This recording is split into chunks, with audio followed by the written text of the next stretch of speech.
بقول لك ايه، احنا كلنا اتسمينا باسامي احنا ما اخترناهاش، لان لما اتولدنا اهلنا هم اللي سمونا، صح؟ طيب انا عايز اقول لك بقى حاجه مهمه في الموضوع ده، ان كل اسم انت اتعلمته وانت صغير واتقالك بفهم وانت صغير ده بيفضل مكمل معاك لحد ما تكبر. يعني ايه الكلام ده؟ تعال نفسر واحده واحده. انا اقصد اقول لك ان في كلمه ممكن اقولها لشخص اخليه يعيط، نفس الكلمه هقولها لشخص تاني تخليه يضحك. تأثير الكلمة على الشخص ده والشخص ده مختلف تماما. ليه بقى؟ على حسب فهمه المعنى.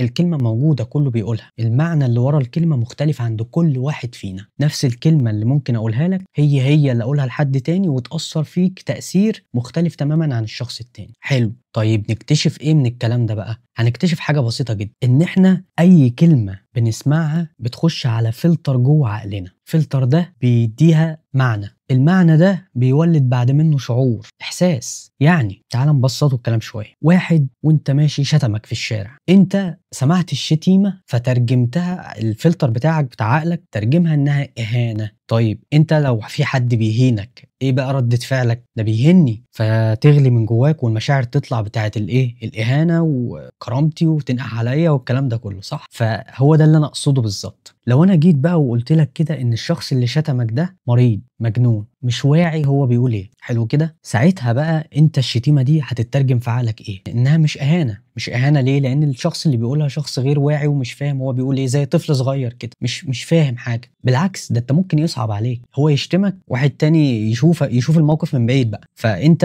الشخص اللي بيشتمك ده يصعب عليك لانه عيني تعبان. ولو واحد تاني بيشوف الموقف ده من بعيد يحس ان هو ايه ده بيشتمه، ده ساكت، ده ايه البارد ده ما عندوش دم. واخد بالك من المعنى؟ والله كلام مهم يا جماعه، كلام مهم جدا. طيب استفيد منه بقى بايه؟ استفيد ازاي في حياتي بقى الفعليه الحقيقيه؟ بص، اولا انت هتستفيد من الكلام ده في طريقه تعاملك مع الاخرين، مع كل المحيط بالنسبه لك. اي كلام سلبي انت تسمعه شوفه يعني بيترجم جواك بايه، وعشان تعرف شوف الانفعال بتاعك، ردة فعل، الشعور. هو الكلمة اللي اتقالت لك دي حسستك بإيه؟ هزتك نفسيا، يبقى أنت عندك هشاشة نفسية. ضعيف. ليه ضعيف؟ عشان الكلمة أثرت فيك، قدرت توصل الإحساس فيك. لو الكلمة ما هزتكش من جوه يبقى أنت قوي من جواه. والإنسان القوي نفسيا عمره ما بيتهز بسهولة، بيبقى واضح وبيوصل لأهدافه أسرع. طيب إزاي نقدر نكون أقوياء نفسيا؟ بسيطة جدا، سميها بأساميها. سمي كل كلمة باسمها الحقيقي. أول ما حد يقول لك كلمة سلبية، حد شتمك مثلا، هل انت يعني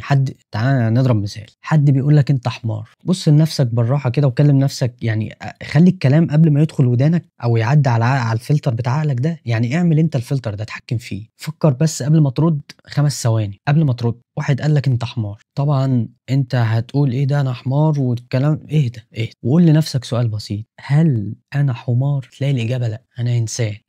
صح؟ طيب يبقى خلاص، يبقى الراجل ده كده الكلمة اللي بيقولها دي نابعة منه هو، الله أعلم بظروف، تعبان بقى، مريض، مغلول مني، في حاجة غلط، هو بقى مع حاله كده، الله يصلح حاله. فأنا لو بصيت له بابتسامة بسيطة وضحكت قلت له والله أنت غلطان، أنا مش حمار، الحركة دي هتجنه. أنت فاهم قصدي؟ هتجنه، هو هيتجن. إيه ده، هو ما عندوش إحساس. عشان كده هتلاقي الناس اللي هم بيتقال عليهم عنده برود أعصاب، الناس دي أقسم بالله كان في مثل بيقول لك ايه، اللي هو عيش بارد الاعصاب تعيش حياه هنيه ولا حاجه زي كده. يعني انا مش فاكر المثال بالظبط. المهم انك تركز على الفلتر اللي جوه عقلك ده وتتحكم في الكلمات وتفسيرها جواك.